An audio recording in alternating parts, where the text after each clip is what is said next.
Hi, welcome to your next tech startup. We have Connor back. Connor now has a job. Awesome. We're just going to quickly talk about some advice that I had given him off camera when we were recording the last episode and how that played out for him. You had a technical deep dive interview, right? Yes, yes, I did. I don't write code, but I do read a lot of feedback. And in technical deep dives, oftentimes the interviewer asked certain questions, and then the interviewee did not have answers to those questions. When you're in a technical deep dive interview, you control the conversation. So the advice that I had given you was to always assume that they're going to want to go a couple layers deeper on what you started to talk about. If they ask you a question and you start like a technical deep dive kind of at the beginning of the like what you built and then you go deeper and deeper, right? Yeah, And so there's all these directions that you can go in that, but the reality is some of the directions that you go, you can't go 5 levels deeper on. And so if you make sure that you're guiding the conversation to going deeper in this area, that then you can go here and go here and go here, and you can kind of control the flow. And then even at some points, they ask a question and you can always redirect. Actually, this was the more complicated thing that we had to work on. So you don't end up spending 5 minutes talking about something that really doesn't highlight your strength as an engineer. So that was the advice that I gave you. And then I was curious if it helped. yeah, I would actually say that it was extremely helpful, particularly in this scenario, because I had gotten other advice that was saying if you're applying for a role that's highly technical and not necessarily cross-functional, try to use an example of something that was highly technical that you've worked on in the past. But if you're going for a role that's cross-functional, try to work or try to describe a product that you worked on that worked across a bunch of teams. Okay. And this position would be reflective of the latter.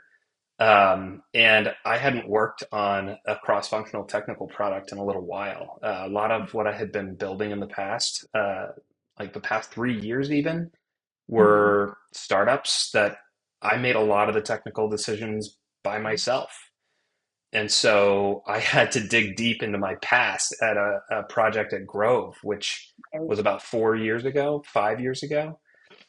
And so I'd forgotten a lot of the smaller details. And so by using your advice, I was able to create an outline of all of the things that I did remember. I was able to reach out to a former colleague of mine and talk through if my memory served me correctly. They were able to look at the Git history and see all the commits I had made on the project Oh, and wow. just verify all of the things I was talking through. And yeah, that helped me create the outline for each topic that I was going to talk about, create it 5 levels deep, like you had talked about. And that gave me my structure for my conversation. And I was able to time it. I practiced it with my wife, my sister, my cousin, Troy, who was on the podcast before, and a couple of other people, this former colleague. And I was able to get the timing down to about 45 minutes, which was the length of the interview. So, Okay. yeah, Yeah. that advice was extremely helpful in prepping for it. Yeah, no, and you call out so many great points. Timing is so critical in interviews. So the fact that you practice the timing of the interview then allows you to make sure that all the key points that you need to get to so that they're walking away from the conversation feeling like this is a strong engineer. Interviewing is its own beast. Practicing the timing, rehearsing that with other people, pulling out an example that is very relatable to the type of work that you're going to be doing versus everybody wants to talk about recent work because that's really easy to do. You called out taking the time to dig deep in that older project so you had all the information so you didn't stumble on anything. If someone follows all of those steps, and it's not easy, right? Like how many hours of prep did for that 45-minute interview did it take? For that one interview, it was probably around 10 hours, um, Yeah, which 10 to 12 is hours.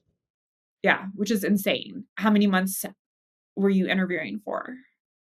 About a month and a half. Okay, which is incredibly short in Yeah. this market. Yeah, I got Um, really lucky. you say you got lucky, but you invested 10 hours of time into a 45-minute interview. And because of that, you got an offer. Whereas a lot of other people, they're not investing as much time in the interviews and they're just kind of like cast the wide net and eventually something will stick. But I think that approach of being very planned and strategic, so ready for that interview. And that was one of probably 7 interviews at that Um, 5, yeah. one of five. So you probably put in 30 hours of prep or something like that. More actually Oh my overall, gosh. but Yeah. the nice thing about it is it's cumulative. So Yeah. I did put in a ton of work for this one interview, but should I have not succeeded in that interview and had another one, I probably would have just needed a 30-minute to 1 hour refresher of the work I had already put in. And maybe if I had failed, I would know, I could take away some feedback on or some understanding of what went wrong and where I stumbled and sharpen that even more afterwards. Yeah. No, that's a great point. Well, thank you so much for coming and having this quick chat with me. And I'm so happy that you are in your next role and get to not interview for a few years, if not Yeah, longer. I'm looking forward to the next 2 weeks off. Thanks for having me, Isabel. Yes. Thank you. Bye. See ya.